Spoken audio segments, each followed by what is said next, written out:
All right, welcome everyone. Today we are going to cut right through all the noise surrounding AI tools. Our goal? To help you build a really smart, effective strategy for your own research.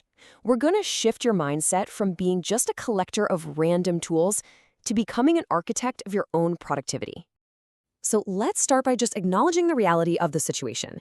It feels like every single day there's a new tool popping up, right? You hear about Elicit, then Claude, then Cite.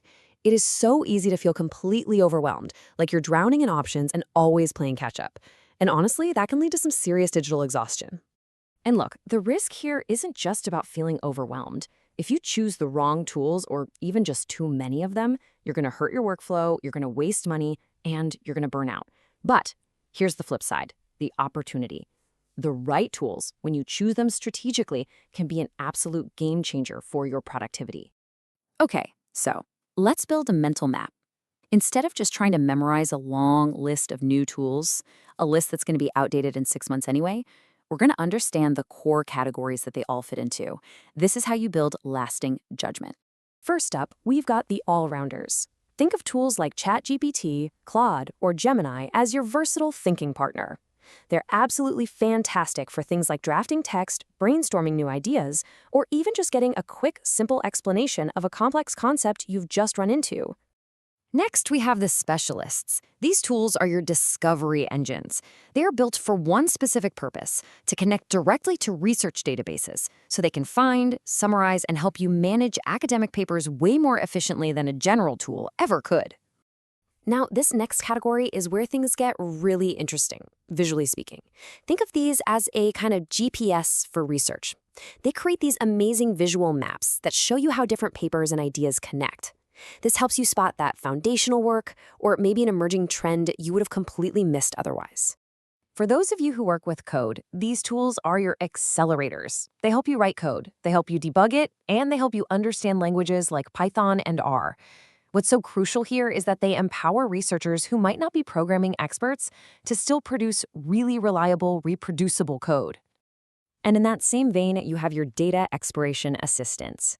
These tools can suggest which statistical tests to run, they can generate charts just from a simple description, and they help you find the actual story inside your data much, much faster than doing it all by hand. And finally, the last step, the polish. These tools aren't really about creating content. They're all about clarity. They focus on improving your grammar, your sentence structure, and your academic tone, making sure that your final manuscript is professional and super easy for anyone to understand. So, this slide really gets to the heart of the matter. This is the crucial trade-off. You always need to be asking yourself, for this specific task, right now, do I need a Swiss Army knife or do I need a scalpel? The right answer totally depends on where you are in your research process. Okay, so now we have the map. We know what the different types of tools are, so let's talk strategy. This isn't about collecting a bunch of tools. It's about architecting a workflow where every single piece has a clear, distinct purpose. A great strategy often looks like a chain where one tool hands off to the next. So imagine you're writing a literature review. You wouldn't just ask a general AI to find papers on X. No, you'd start with a discovery engine like Elicit to pull real, verified research. Then you'd pop those key papers into connected papers to see that web of citations and find the really important works. After that, you'd bring those synthesized insights into an AI like Claude to help you draft the narrative. And finally, you run the whole thing through Grammarly for that professional polish. See? Each tool does what it's best at.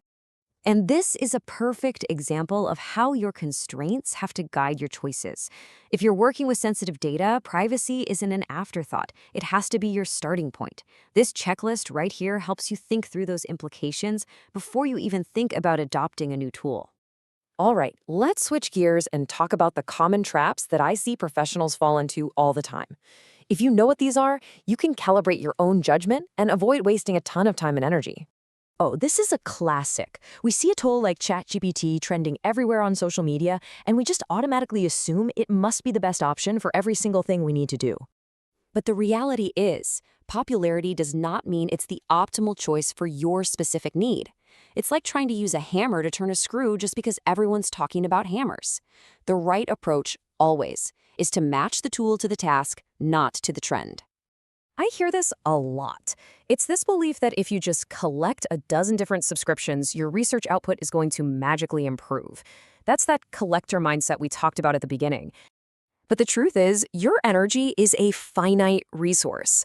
It is far, far better to deeply master 3 or 4 well-chosen tools that fit your workflow perfectly, rather than trying to manage an overwhelming collection you only kinda know how to use.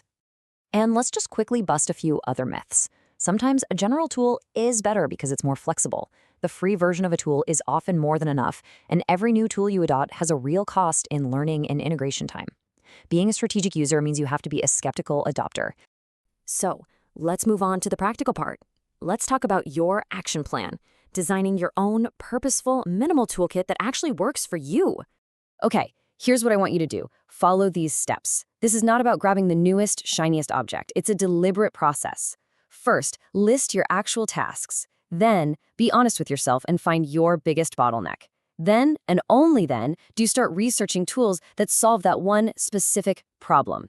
This is how you move from random adoption to strategic design. I want to leave you with one final thought to chew on. Look at your entire workflow, from start to finish, and find that one task.